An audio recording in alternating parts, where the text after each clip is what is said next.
শুধুমাত্র medical agent বইটি চ্যানেলে।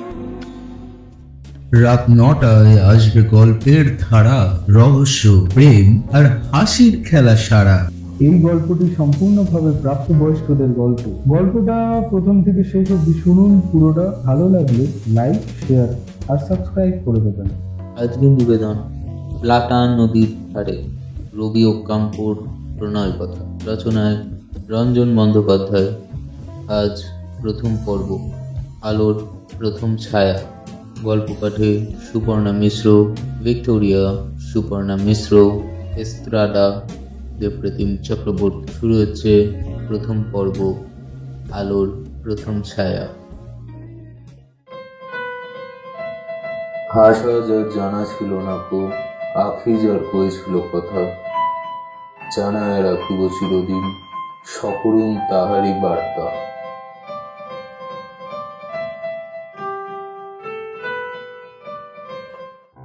ঠিক 4 মাস লাগলো শরীরে মনে বিয়েটা চুরমার হতে। নিজের পছন্দের পুরুষকেই তো বিয়ে করেছেন ভিক্টোরিয়া ওকাম্পো। ভিক্টোরিয়ার মতো মোনাকো তেস্ত্রাদাও অভিজাত ধনী পরিবারের সন্তান।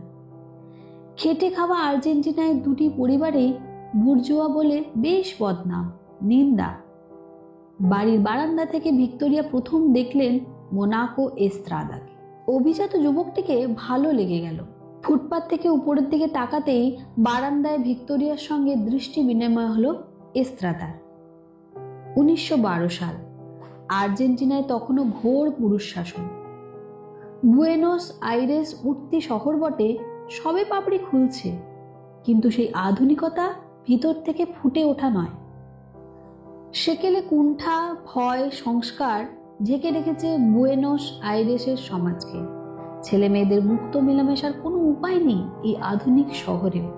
বিয়ের বয়সে পৌঁছানো যুবক যুবতীর দেখা হওয়ার একটি সমাজ অনুমোদিত উপায়, ফুটপাত আর বারান্দা। বিবাহ ইচ্ছুক যুবকেরা বিশেষভাবে সুসজ্জিত হয়ে ঘুরে বেড়ায় ফুটপাতে, শহরে তাদের পছন্দের অঞ্চলে। স্ত্রী সন্ধানে এই পুরুষদের বলা হয় ড্র্যাগন। ড্র্যাগনরা হাঁটে ফুটপাতে, তাদের চোখ থাকে বারান্দায়। সেখানে দাঁড়ায় ঘরবন্দি কন্যা তার ড্র্যাগনের অপেক্ষায়। বারান্দায় দাঁড়ানো কোনো মেয়ের শরীরের ভঙ্গিতে, চোখের হাসিতে যদি পাওয়া যায় নির্ভুল আহ্বান, ড্র্যাগন তখন কথা বলে মেয়ের বাবা মার সঙ্গে। তাদের অনুমতি পেলে বিয়ের আগে সামান্য মেলামেশার সুযোগ ঘটে। ছেলেটি তখন আর সন্ধানী ড্র্যাগন নয়, তখন সে মেয়েটির নোভিও, বাগদত্ত। ওদের শুভদৃষ্টি হয়ে গিয়েছে ফুটপাত আর বারান্দার ব্যবধানে। নোভিও এস্ত্রাদাকে প্রথম ভালোই লাগে 22 বছরের ভিক্টোরিয়া ওকাম্পোর। প্রেমের প্রথম পর্বে তার নোভিওটির সঙ্গে নানা বিষয়ে বুদ্ধিদীপ্ত আলোচনায় উদ্দীপিত হয় ভিক্টোরিয়ার মন। বিচিত্র বিষয়ে মানুষটির আগ্রহ। এমন মনের মানুষকেই তো স্বামী হিসেবে চেয়েছেন ভিক্টোরিয়া। বাবা মাকে লুকিয়ে বিয়ের আগে এস্ত্রাদার সঙ্গে সহবাস হলো ভিক্টোরিয়াই জোগাড় করেছেন তাদের মিলনের উপযুক্ত একটি নিরিবিলি স্থান। তিনি চান শারীরিকভাবে তার হবু স্বামীটিকে জানতে। 22 বছরের ভিক্টোরিয়া অনুভব করেছেন তার মধ্যে একটা পূর্ণ জন্তু আছে, যার শরীরে চলছে অদম্য ইচ্ছে। কিছুতেই নিয়ন্ত্রণে রাখা যায় না সেই জন্তুটাকে। ভিক্টোরিয়া জানেন তার মধ্যে চাপা আছে এক আদিম বন্যতা। সেই আদিম বন্যতা নিজেকে প্রকাশ করতে চায় পছন্দের পুরুষটির সঙ্গে শরীরের মিলন। কি হলো তোমার, হঠাৎ এমন ঠান্ডা হয়ে গেলে কেন? জিজ্ঞেস করলেন ভিক্টোরিয়া ওকাম্পো পাশে শুয়ে থাকা নগ্ন নোভিয়েটিকে। আমি ঠিক প্রস্তুত নই এই মুহূর্তে মানসিকভাবে, বরং অন্যদিন। এত তাড়া কি আছে, আগামী মাসেই তো আমাদের বিয়ে, বললেন এস্ত্রাদা। ভিক্টোরিয়া জানেন তিনি আহামরি সুন্দরী নন, কিন্তু তার শারীরিক আকর্ষণ তা বলে কম নয়। পুরুষদের চোখের দিকে তাকালেই সে কথা বুঝতে পারেন তিনি। পুরুষ যা কিছু চায়, 22 বছরের যৌবন তার সবকিছুই দিয়েছে ভিক্টোরিয়াকে। আয়নার সামনে এই কারণেই বারবার দাঁড়ান তিনি নগ্নিকা হয়ে। একটি সুতো পর্যন্ত থাকে না অঙ্গে। অপলক দৃষ্টিতে তাকিয়ে থাকেন নিজের দিকে। যে কোনো গ্রিক শিল্পীর তৈরি পাথরের স্ট্যাচু, শুধু তফাৎ এইটুকুই, তার শরীরের ঠান্ডা প্রাণহীন পাথরের নয়। ঈষৎ পুরু গোলাকার নিতম্বের উপর ৩০ কোটি দেশ, পুরুষের বলিষ্ঠ হাত নিংড়ে নিক তার নিতম্ব, ঘনভাবে জড়িয়ে ধরুক তার ইচ্ছুক আগ্রহী কোটি দেশ। ভাবেন ভিক্টোরিয়া, মেদহীন পেট, মসৃণ নির্ভাঁজ, গভীর নাভি যেন তার শরীরের বোতাম। ভিক্টোরিয়ার মনে পড়ে যায় প্রাচীন ভারতের ভাস্কর্য, ভারতের রোম্যান্টিক মন, ভারতের সেক্সুয়ালিটি বিশেষভাবে কদর করছে নারীর নাভি দেশে। ফরাসি আর ইংরেজি অনুবাদে তিনি পড়েছেন কালিদাসের সংস্কৃত কাব্য।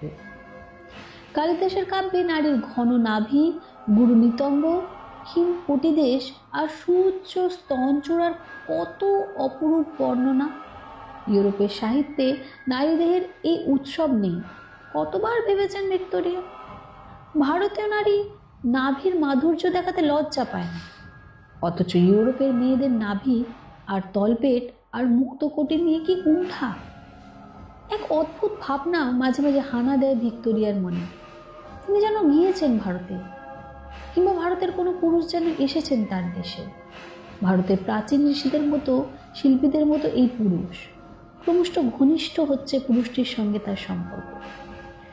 এই পুরুষটির কথা ভাবলে ভিক্টোরিয়ার মনের মধ্যে জেগে ওঠে প্রবল বাসনা, আদর পাওয়ার, আদর করার। নগ্নিকা ভিক্টোরিয়ার সমস্ত সৌন্দর্য শুষে নিতে পারে একমাত্র কোনো ভারতীয় পুরুষ। একমাত্র ভারতীয় প্রেমিকের আদরেই জুড়াতে পারে তার শরীরের অভিমান। এ স্বপ্ন, এ বিশ্বাস কখনো কখনো আচ্ছন্ন করে ফেলে ভিক্টোরিয়ার যৌবন। কিন্তু ভারত, সে তো অনেক দূরের দেশ। দূরের দেশ বলেই তো তার এমন রহস্যময় টান। কি বিপুল ব্যবধান পেরিয়ে সে দূর দেশ থেকে কেমন করে আসবে স্বপ্নের পুরুষ? অথবা কেমন করে ভিক্টোরিয়া যাবেন সেখানে? ভিক্টোরিয়া ওকাম্পোর গভীর গহনে চাপা এই দীর্ঘশ্বাস। 1912 শেষের দিকে এস্ত্রাদাকে বিয়ে করলেন ভিক্টোরিয়া। বিয়ের কিছুদিন আগে থেকেই ভিক্টোরিয়া কেমন যেন ভয় পাচ্ছিলেন। ভয়ঙ্কর ভুল করে ফেলছেন না তো? তার স্বামীটি যে মনের মানুষ হতে পারবে না, এ বিষয়ে ক্রমেই নিশ্চিত হচ্ছিলেন তিনি। এস্ত্রাদা বুদ্ধিমান মানুষ, কিন্তু মানুষটার মধ্যে রোম্যান্টিক কল্পনার বড় অভাব। কবিতা, সাহিত্য, গান, ছবি, কোনো বিষয়ে কোনো আগ্রহ নেই এস্ত্রাদার। এই মানুষের সঙ্গে কাটাতে হবে সারা জীবন, কথাটা ভাবতে একেবারেই ভালো লাগে না ভিক্টোরিয়া। তবু ভিক্টোরিয়ার মন স্বপ্ন দেখে। বিয়ের কদিন আগে এস্ত্রাদাকে জিজ্ঞেস করলেন ভিক্টোরিয়া, আচ্ছা, আমাদের মধুচন্দ্রিমার জন্য তোমার পছন্দের জায়গা কোনটা? এরকম একটা প্রশ্নের জন্য তৈরি ছিলেন না এস্ত্রাদা। বললেন, তেমন কোনো বিশেষ পছন্দের জায়গা নেই আমার। সে কি, সেটাও আমাকে ভাবতে হবে? তো বলি কি, হানিমুনের কাছাকাছি একটা কোথাও গেলেই তো হলো। আমি যে অনেক দূরে যেতে চাই। আমার স্বপ্নের দুটি দেশ, গ্রিস আর রোম। আর অবশ্যই ভারত। কিন্তু ভারত সে তো অনেক দূরের, কতটুকুই বা জানি আমরা সে দেশ সম্পর্কে। বরং হানিমুনে আমরা রোমে যাব। ঘটনাটা ঘটলো রোমে। ভিক্টোরিয়া ভাবতেই পারেননি এরকম ঘটনা এস্ত্রাদার পক্ষে ঘটানো সম্ভব। বিয়ের মাত্র 4 মাস পরে ইউরোপ ঘুরতে ঘুরতে ভিক্টোরিয়া আর এস্ত্রাদা রোমে। কিছুদিনের মধ্যেই রোমের অভিজাত সমাজের মন জয় করে ফেললেন ভিক্টোরিয়া। যে কোনো পার্টিতে, উৎসবে, উদযাপনে ভিক্টোরিয়ায় মুখ খিরান। তাকে ঘিরে মুগ্ধ পুরুষের দল। সর্বত্রই তার আপ্যায়ন, তার স্তুতি। এস্ত্রাদা ভিক্টোরিয়ার আলোয় আলোকিত। যে কোনো অভিজাত সমারোহে তিনি ডাক পান ভিক্টোরিয়ার জন্য। এই ব্যাপারটা তার কাছে ক্রমশই স্পষ্ট হয়ে উঠেছে এবং অবস্থাটা তার অসহ্য লাগছে। যত তোমাকে দেখছি ততই অসহ্য লাগছে আমার। ভিক্টোরিয়াকে না বলে আর থাকতে পারলেন না এস্ত্রাদা। আমাকে দেখো তাহলে। আমার তো মনে হয় সারাক্ষণ চোখ বুজে আছো তুমি। চোখ বুজে থাকতে পারলেই ভালো হতো। আমি তোমার স্বামী, এই কথাটা তোমার মনে থাকে না। তুমি একজন বিবাহিত নারী, এইটুকু কি মনে রাখা তোমার পক্ষে অসম্ভব? আমি একজন নারী, এইটুকু মনে রাখলেই কি যথেষ্ট নয়? ভিক্টোরিয়া, তুমি কিন্তু ভুলে যাচ্ছ তুমি একজন বিবাহিত নারী। আর একজন বিবাহিত নারী হয়ে পুরুষদের সঙ্গে তুমি যেভাবে মেলামেশা করছো তা অনুচিত। আমার কিন্তু আত্মসম্মানে লাগছে। আমার তো মনে হয় সারাক্ষণ তুমি পুরুষকে মুগ্ধ করতে চাও। পুরুষকে তুমি সহজে মুগ্ধ করতে পারো, তাদের উপর তোমার মোহ বিস্তার করতে কত ছলাকলা তোমার। ছলাকলা? আমি ইচ্ছে করে পুরুষদের মন ভোলানোর চেষ্টা করি? তুমি আরো খারাপ কাজ করো ভিক্টোরিয়া। তুমি তোমার সেক্স অ্যাপিলকে কাজে লাগাও। জেনে শুনে নানাভাবে তুমি পুরুষকে টেনে আনো তোমার মোহপাশে, তাদের তুমি স্বীকার করো। এস্ত্রাদা, এসব কি বলছো তুমি? এসব তোমার ব্যক্তিগত ঈর্ষার কথা। রোমের অভিজাত সমাজ আমাকে ভালোবেসে ফেলেছে, এ ব্যাপারটা তুমি সহ্য করতে পারছো না। তুমি মনে করো আমি তোমার অধিকৃত সম্পত্তি। আমি যেন একটা দেশ যা তুমি বিয়ের মন্ত্র পড়ে জয় করে ফেলছো। তা কিন্তু নয়। আর কথাটা তোমার পক্ষে মনে রাখাও যে সহজ নয়, সেটা বুঝতে পারছি। ভিক্টোরিয়া, তুমি আমার স্ত্রী, এই তোমার শেষ পরিচয়। অন্য কোনো পুরুষের কাছ থেকে এই জীবনে তোমার আর কোনো কিছুই পাওয়ার নেই। আমি যা বলবো তাই করতে হবে তোমাকে, তুমি বাধ্য। সেটাই বিবাহের শর্ত। তুমি কি জানো তোমার এই তথাকথিত মুগ্ধ পুরুষদের সঙ্গ থেকে তোমাকে আমি টেনে হিচড়ে যে কোনো দিন ইচ্ছা হলেই বার করে আনতে পারি? তাই নিজের ক্ষমতা সম্পর্কে কতদূর ভ্রান্ত তুমি তা যদি বুঝতে। ভিক্টোরিয়া ওকাম্পোর মন না জয় করলে তার ভালোবাসা, তার শরীর পাওয়া যায় না এস্ত্রাদা। ভিক্টোরিয়া, তুমি বোধহয় ভুলে গেছো যে বিয়ের পর মেয়েদের আর কোনো অধিকার থাকে না তাদের শরীরের উপর। তোমার শরীর আমি এখন যখন খুশি যেমন ভাবে খুশি পেতে পারি। আমাকে না বলার কোনো অধিকার নেই তোমার। তুমি তো যখন খুশি আমাকে রেপ করো এস্ত্রাদা। তোমার সঙ্গে মিলনে কোনো আনন্দ নেই আমার। আছে ধর্ষিত হওয়ার গ্লানি, অপমান। আমি নিশার হয়ে পড়ে থাকি। তোমার উত্তেজনা আমার শরীরের কাছে বিন্দু মাত্র সাড়া পায় না। আমার সারহীন শরীরের উপর তোমার শরীর তার কাজ ছেড়ে ঘুমিয়ে পড়ে। মাত্র এই কদিনের মধ্যে তুমি মেরে ফেলেছো আমার শরীরটাকে। বিচ, তোমার জন্যে সমাজে আমি কোনো মুখ দেখাতে পারছি না। তোমার সম্পর্কে যেসব কথা আমার কানে আসে শুনলে তুমিও লজ্জা পাবে। তবে লজ্জা কি সত্যিই আছে তোমার? কি কথা এস্ত্রাদা? এমন কি কথা যা শুনলে আমার মতো লজ্জাহীনাও লজ্জা পাবে? লোকে কি বলে জানো? বলে তুমি বেশ্যা। ভিক্টোরিয়া অপলকে তাকিয়ে থাকলেন এস্ত্রাদার দিকে। কোনো কথা এলো না তার মুখে। তার সমস্ত শরীর, মন, অস্তিত্ব সাপের মতো কুণ্ডলি পাকাতে লাগলো। সাপটা যেন ভয়ঙ্কর যন্ত্রণার মধ্যে পাকিয়ে পাকিয়ে ক্রমশ ছোট হতে হতে মরে যাচ্ছে। ফনা তোলার আর কোনো শক্তি নেই তার। কিছুক্ষণ পরে এস্ত্রাদার চোখে চোখ রেখে খুব ঠান্ডা গলায় ভিক্টোরিয়া বললেন, এরপরেও তুমি আমার সঙ্গে থাকবে? প্রতি রাতে একটা বিকৃত দানবের মতো আমাকে ধর্ষণ করবে? তুমি আমাকে ছেড়ে দাও এস্ত্রাদা, আমাকে মুক্তি দাও, নিজেও মুক্তি পাও। ভিক্টোরিয়া, কোনোদিনও আমি তোমাকে মুক্তি দেব না। যারা তোমাকে চায়, তোমার অভিজাত অপদার্থ ধনী স্তাবকদের দল, তাদের সব কামনা বাসনার মুখে ছাই দিয়ে আমি তোমাকে ভোগ করব। ওরা মুখ বুঝে সহ্য করবে, বাধ্য হবে এই যন্ত্রণা, এই অপমান। ওদের প্রতি মুহূর্তে বুঝিয়ে দেব তোমার উপর আর কোনো কারুর অধিকার নেই। ইচ্ছায় অনিচ্ছায় তুমি শুধু আমার। প্রতি রাতে তুমি আমাকেই তোমার এই সুন্দর শরীরটা দিতে বাধ্য। এস্ত্রাদার সঙ্গে বিয়ের 4 মাস পরে ভিক্টোরিয়া ওকাম্পো প্রেমে পড়লেন। বুঝলেন এটাই তার জীবনে প্রথম প্রেম। পুরুষটির নাম জুলিয়ান মার্তিনেস, এস্ত্রাদার দূর সম্পর্কের এক ভাই। থিয়েটার হলের অন্ধকারের মধ্যে এ প্রেম এলো হঠাৎ আলোর ঝলকানি হয়ে।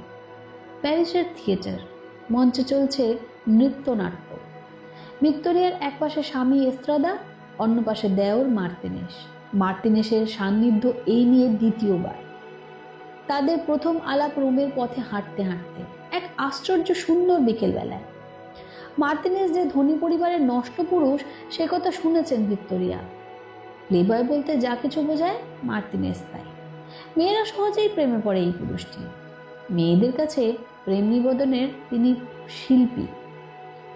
অভিজাত পরিবারের বান্ধবীদের কাছে শুনেছেন ভিক্টোরিয়া মার্তিনেসের কাছে পাওয়া যায় পরম রতি সুখ, যে সুখ একদিনের জন্যও তিনি পাননি 4 মাসের বিবাহিত জীবনে।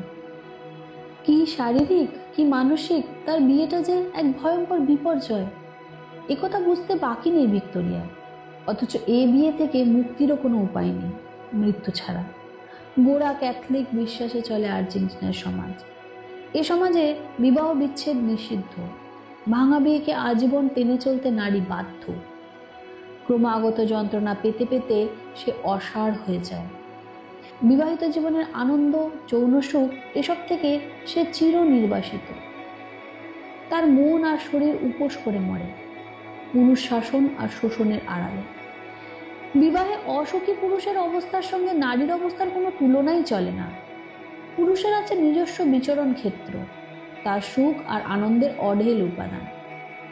প্রেক্ষাগৃহের অন্ধকারে নষ্ট পুরুষটির পাশে বসে বেশ ভালো লাগছে ভিক্টোরিয়া ওকাম্পোর।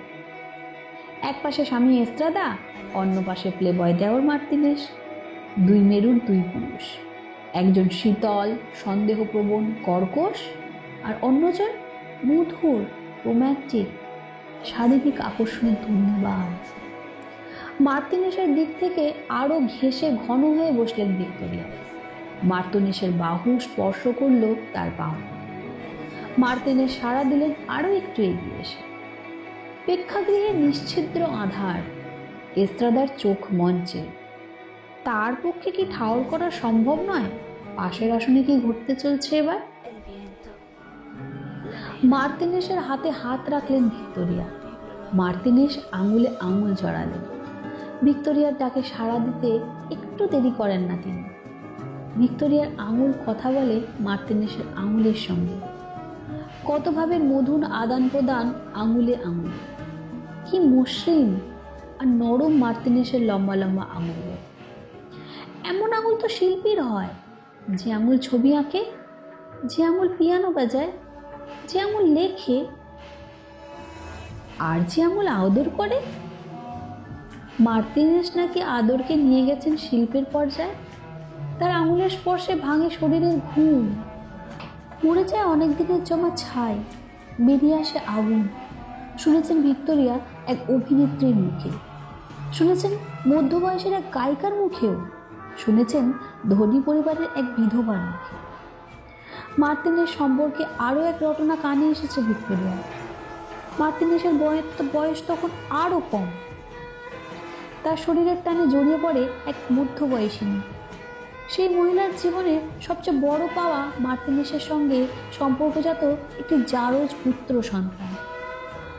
ভিক্টোরিয়া কোনোদিনও অনুভব করেননি মা হওয়ার ইচ্ছে। নারীত্বের চূড়ান্ত প্রকাশ মাতৃত্বে, এই সেকেলে ছেদ ধারণায় বিশ্বাস করেন না তিনি। কিন্তু অন্ধকার প্রেক্ষাগৃহে এই প্রথম মার্তিনেসের আঙুলে আঙুল জড়িয়ে তার মনে হলো, যদি কোনোদিনও মার্তিনেসের ঔরসে তারও গর্ভে আসে সন্তান, সে সন্তান হবে তীব্র প্রেম আর যৌন সুখের অবদান। ভিক্টোরিয়া খুব ধীরে ধীরে মার্তিনেসের হাতড়ে নিয়ে এলেন তার তলপেটের নরম উষ্ণতায়। কিছুক্ষণ ছায়া ছায়া সেই হাত চুপচাপ শুয়ে থাকলো হঠাৎ পাওয়া আশ্রয়ে। ভিক্টোরিয়া লক্ষ্য করলেন মার্তিনেসের অনামিকায় একটি আংটি, এতই দ্যুতিময় সেই হিরে যে অন্ধকারের মধ্যেও একটি আলোক বিন্দুর মতো। সেদিকে পড়তে পারে এস্ত্রাদার চোখ। আংটিটা তক্ষুনি পিছনে ঘুরিয়ে দিলেন ভিক্টোরিয়া। মার্তিনেসের হাত সরীসৃপের মতো উঠে আসতে লাগলো তার বুকের দিকে। ভিক্টোরিয়ার সমস্ত শরীর অনুভব করছে মার্তিনেসের স্পর্শ সুখ। তীব্র উত্তেজনা ছড়িয়ে পড়ছে তার রক্তের মধ্যে। কোমর থেকে ক্রমশ সামনের দিকে যেন গড়িয়ে আসছে হাওয়া। মার্তিনেসের আঙুল নোঙর ফেললে পোশাকের অনেক নিচে তার আগ্রহী, ক্রমে শক্ত হয়ে ওঠা স্তনবৃন্দ।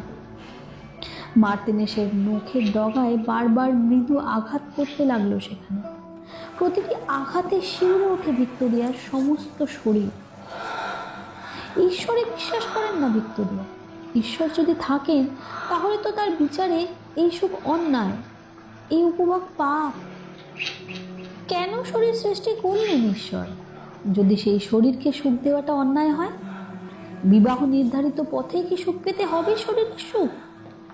শরীরের কি অধিকার নেই তার ইচ্ছে মতো নিজের সুখ খুঁজে পাওয়ার? ভিক্টোরিয়া তার স্তনের উপর চেপে ধরলেন মার্টিনিসের হাত, বন্ধ করলেন আঙুলের খেলা, বুঝিয়ে দিলেন, মার্টিনিস, আর নয়, এখানে নয়, অন্য কোথাও, অন্য কোনোখানে। ভিক্টোরিয়ার পক্ষে এই উত্তেজনা অসহনীয়। এই সুখের শীতকার আর তিনি চেপে রাখবেন কি করে? হঠাৎ এস্ত্রাদা তাকালেন ভিক্টোরিয়ার দিকে। সন্দেহপ্রবণ মন তার, শকুনের দৃষ্টি। অন্ধকারেও হয়তো দেখতে পান।